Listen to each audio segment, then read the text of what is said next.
திருவண்ணாமலை அருகே போலி பட்டா ரத்து செய்யப்பட்டதால் ஆத்திரமடைந்த முன்னாள் அதிமுக ஊராட்சி மன்ற துணைத் தலைவர் 15 லட்சம் ரூபாய் செலவில் அமைக்கப்பட்ட தார் சாலையை சேதப்படுத்தியது குறித்து அப்பகுதி மக்கள் மாவட்ட காவல் கண்காணிப்பாளரிடம் புகார் அளித்துள்ளனர்.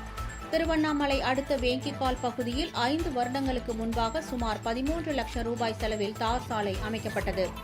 இந்த நிலையில் அந்த பகுதியில் உள்ள ஒரு வீட்டு மனையை வாங்கிய அதிமுக முன்னாள் ஊராட்சி மன்ற துணைத் தலைவர் மூர்த்தி, ஆராஞ்சி பகுதியைச் சேர்ந்த அஜித்குமார், ஆடையூர் பகுதியைச் சேர்ந்த மூர்த்தி உள்ளிட்ட பலர் இணைந்து போலி ஆவணம் தயாரித்து பத்திரப்பதிவு செய்துள்ளனர். இதை அறிந்த மக்கள் பத்திரப்பதிவு அலுவலகத்தில் மனு அளித்ததன் அடிப்படையில் அது குறித்து விசாரணை செய்து போலி பட்டா ரத்து செய்யப்பட்டது.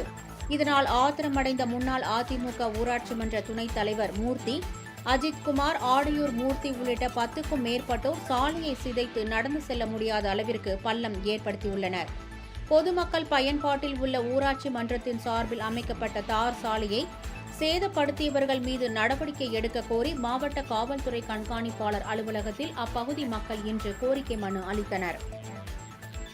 கடந்த 27/5/2025 தேதி 10க்கும் மேற்பட்ட சமூக விரோதிகள் ஒன்று சேர்ந்து கொண்டு இந்த பொதுமக்கள் பயன்படுத்தப்படும் 30 அடி வழி தார் சாலையை ஜேசிபி இயந்திரம் மூலம் பள்ளம் தோண்டி சின்னாபின்னமாக்கியதை தெரிந்து கேண்ட பகுதி மக்களை ஆபாசமாக திட்டியது மட்டுமல்ல, இந்த தானமாக கொடுக்கப்பட்ட இந்த ரோடு நாங்கள் கிரயம் வாங்கப்பட்ட ரோடு, இந்த ரோடை பற்றி யாராவது உரிமை கேட்டு வந்தாலோ இல்லை இந்த ரோடை பற்றி பொதுவையில் பொதுமக்கள் நடந்தாலோ நடப்பதே வேறு, ஒழுங்கு மரியாதை இங்கிருந்து சென்று விடுங்கள், இல்லை என்றால் இந்த இடத்திலேயே நாங்கள் உங்களை வெட்டி புதைத்து விடுவோம் என்று கொலை மிரட்டல் விடுத்தார்கள்.